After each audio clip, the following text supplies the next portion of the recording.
conversation in your head when you have that moment of truth on the course? What is that conversation like? What are you thinking? You know, I just did this. I was up at what's the name of that college? Piedmont College for a cross-country camp.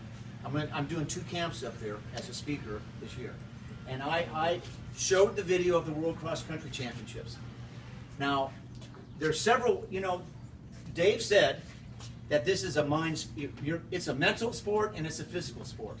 And he's absolutely right. Now, whether it's 50-50, I don't know. But you got to train. It's at least 2/3, 1/3. If you don't train the right way, you'll never be as successful as you need to be. Even if you're a mental fortress, okay? You still can't fool Mother Nature. You got to train. But I saw a lot of guys that trained really hard, but they didn't have the mind for it. So there's games that you play, all right? In practice, when you're let's just say you're doing 12 times a quarter, or let's just say 6 800s, okay? Do you ever do 6 800s? All the time. Okay. Now, are you going to be hurting the last 2 800s?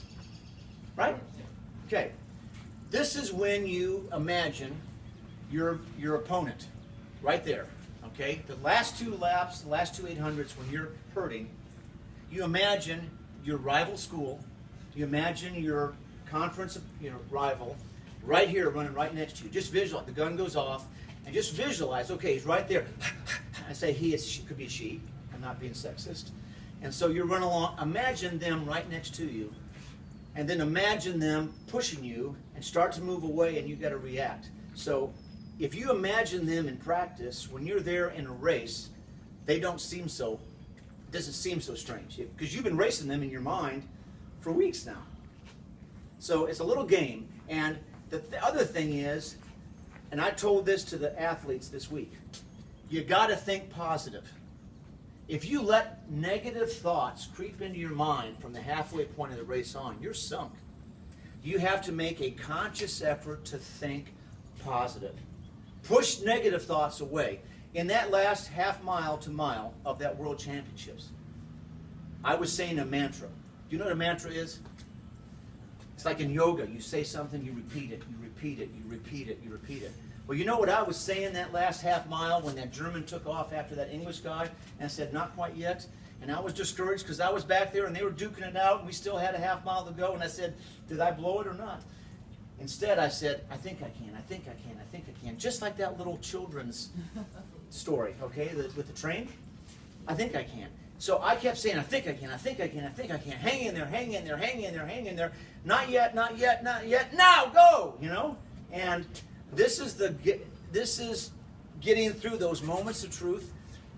I don't want to tell the whole story now, but at the times when I had doubt in that race, in that World Championships, and this happened before, and I had doubt, but especially in that race, I had doubts like I wanted to quit or I wanted just to back off and just run in. You know, we all have that temptation. But I kept telling myself, did I come 3,000 miles to Paris, France to run for second? Did I come 3,000 miles to Paris, France just to finish? Did I come 3,000 miles to Paris, France just to try to crack the top 50? Heck no. I didn't come 3,000 miles and train for 5 months to give up in the middle of the race. It's 7.5 miles, 12 kilometer. By God, there's still time for me to pull this out. And I tried to stay positive. So you come to these moments of truth in the race, and it's a test of commitment. Are you committed? Did you train hard? Have you done everything you're supposed to do? Well, then by God, push through it. You can do it. That's when you got to make sure you keep saying, I can do this. I think I can, I think I can, I think I can. I'm the toughest stud muffin out here, right?